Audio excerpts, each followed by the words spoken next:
Genshin Impact is a wondrous game with an ever-growing world and stylish art design is able to capture the imagination of players. Whether you enjoy the world, story or gameplay, one aspect that keeps players coming back to the game are the amazing characters.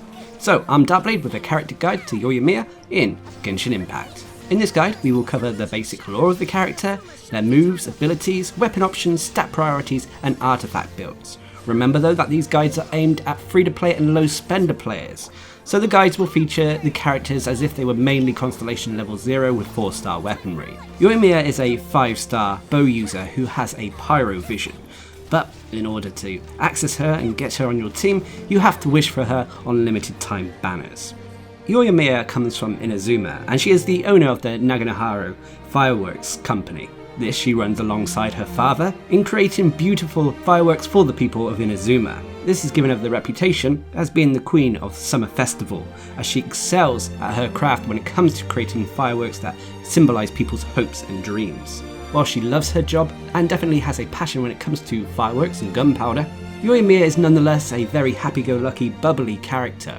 Her personality is very infectious and at times she won't shut up, getting excited about almost everything. The only time she is quiet is when it comes to watching fireworks. During the traveller's time in Inazuma, they were able to befriend Yoimiya, who played another role in kickstarting the downfall of the Vision Hunt Decree, which shows that Yoimiya not only cares for her craft, but also the people of Inazuma.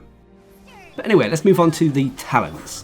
Now every character in Genshin Impact has various talents. These are divided into combat talents and passive talents. Combat talents are your moves and abilities that you perform in combat, whilst passive talents are mechanics that work in the background of a character.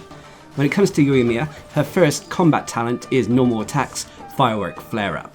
Pressing the attack button will cause her to shoot 5 consecutive shots with her bow.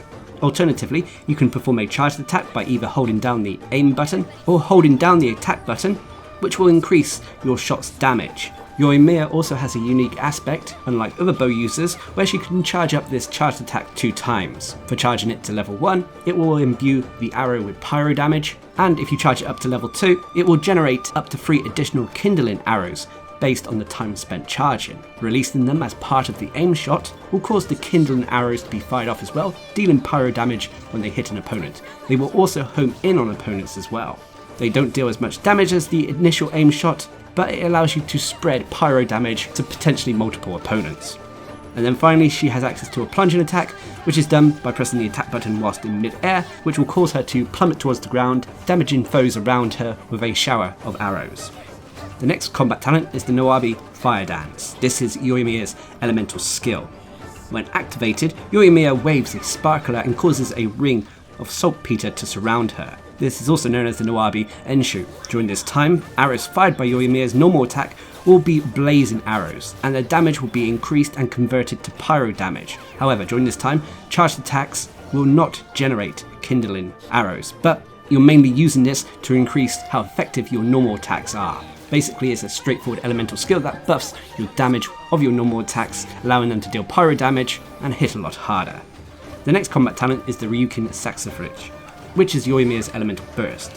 When activated, Yoimiya will leap into the air, along with her original creation, the Ryukin Saxifrage, and fires forth blazing rockets bursting with surprise that deal AoE pyro damage to opponents. This will also mark one opponent hit with the Aurorus Blaze effect. Basically, this Aurorus Blaze, when on an opponent, will allow all normal, charged and plunging attacks, as well as elemental skills and elemental bursts by any party member other than Yoimiya to trigger an explosion, dealing additional AoE pyro damage on that opponent. When an opponent affected by the Aurorus Blaze is slain and defeated before its duration ends, the effect will pass on to another nearby opponent who will inherit the remaining duration. But only one Aurorus Blaze debuff can be active at any one time and can only be triggered every 2 seconds. This effect will also be deactivated if Yoimiya falls in combat. But regardless, it's a nice little additional bonus to Yoimiya's kit that allows her to deal some extra AoE pyro damage, as well as put a nice debuff on opponents that her teammates can take advantage of. This works well in unison with the Noabi Fire Dance, as when the elemental skill cooldown is up, you can fire the elemental burst off, switch out Yoimiya, whilst her elemental skill is on cooldown, rinse and repeat. But anyway, let's move on to the passive talents. First of all is Tricks of the Troublemaker. During the Nowabi Fire Dance, her elemental skill, shots from Yoimiya's normal attack will increase her pyro damage bonus by 2% on hit. This effect lasts for 3 seconds and can have a maximum of 10 stacks. So when your elemental skill is active, the more normal attacks that hit an opponent, the more bonus pyro damage Yoimiya receives.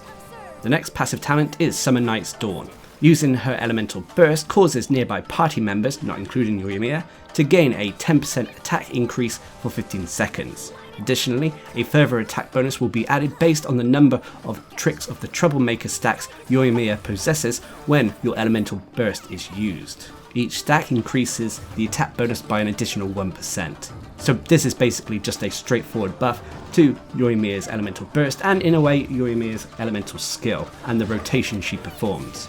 So you would use her elemental skill, fire off as many normal arrows as possible, then when the elemental skill is running out or has run out, you would fire off your elemental burst, dealing some extra AoE pyro damage, putting that debuff, the Darcblade, on opponents before switching her out, bringing another character on the field while her skills are on cooldown. The final passive talent is Blazing Match.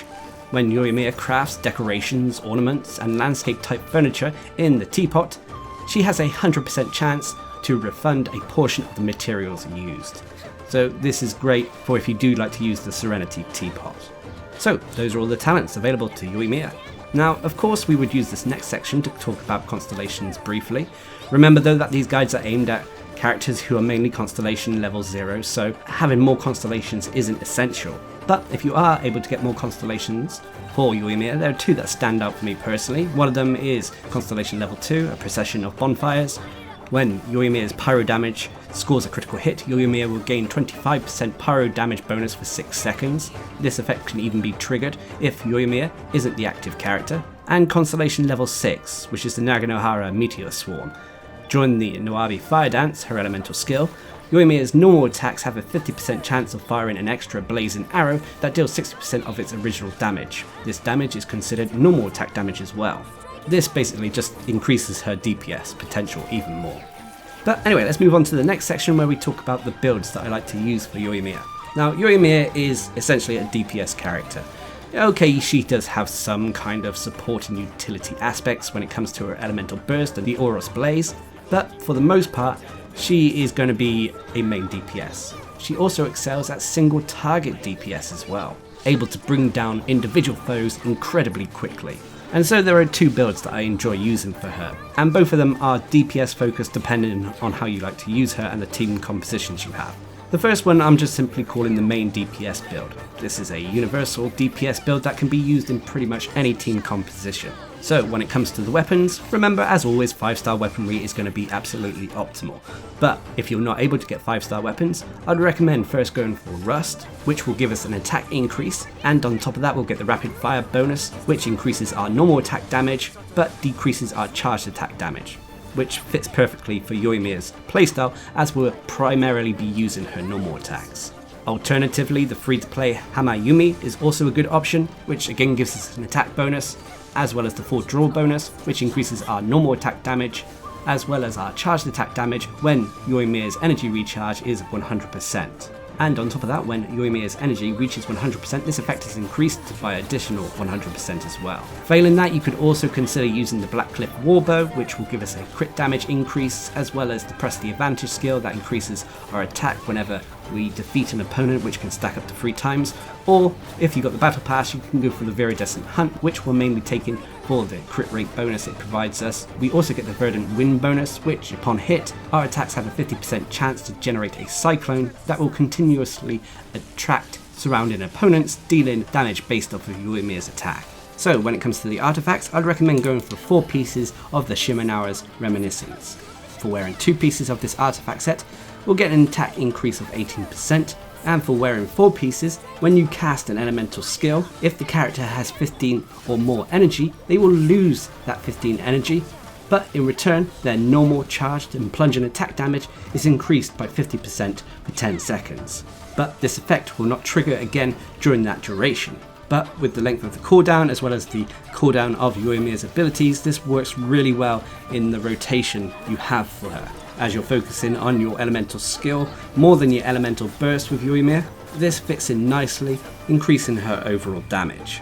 You could, if you wanted to, use 4 pieces of Echoes of Offering, which again will give us an attack increase, and firing multiple normal attacks has a chance of increasing the damage of the follow-up normal attack, but the choice is up to you. But when it comes to the stats, first of all, for your Sands I'd recommend going for attack bonus, for your Goblet you want to go for pyro damage, and then for your Circlet you want to go for crit rate or crit damage depending on what you need the most. When it comes to the substats, crit rate and crit damage are king, followed by attack percentage and then the other stats.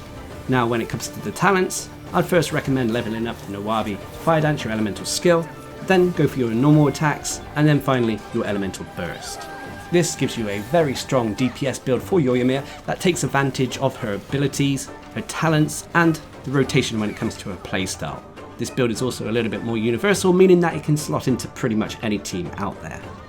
But there is always more than one way to play a character. For the second build for Yoimiya, I refer to it as the main DPS elemental build.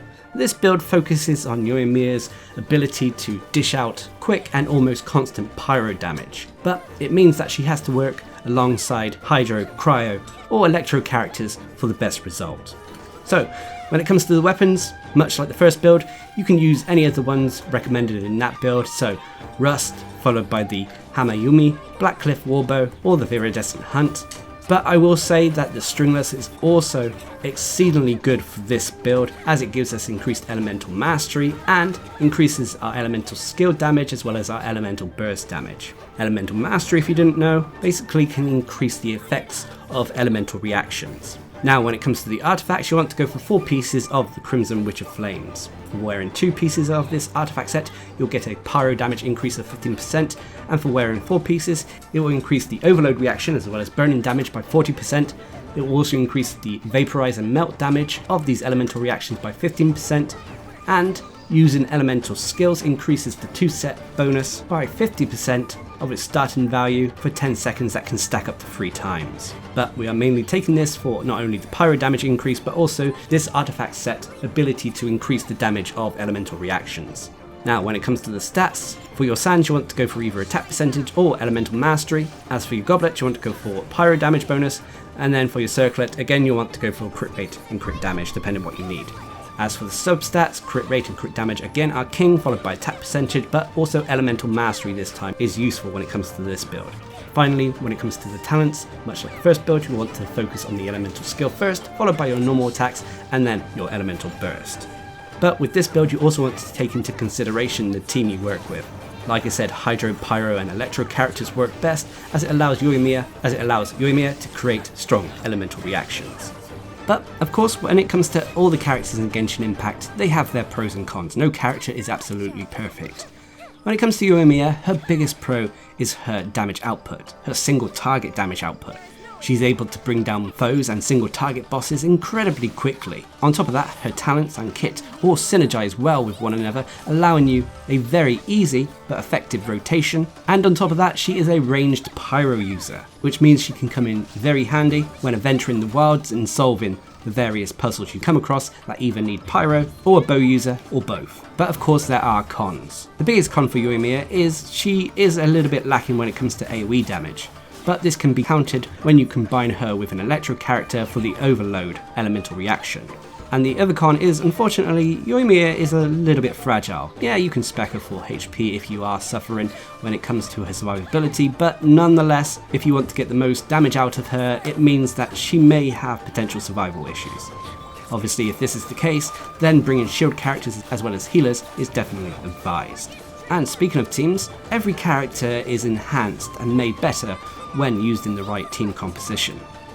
When it comes to Yoimiya, she definitely benefits from assist characters who are able to deal out off-field damage, especially if it's Hydro, Cryo or Electro.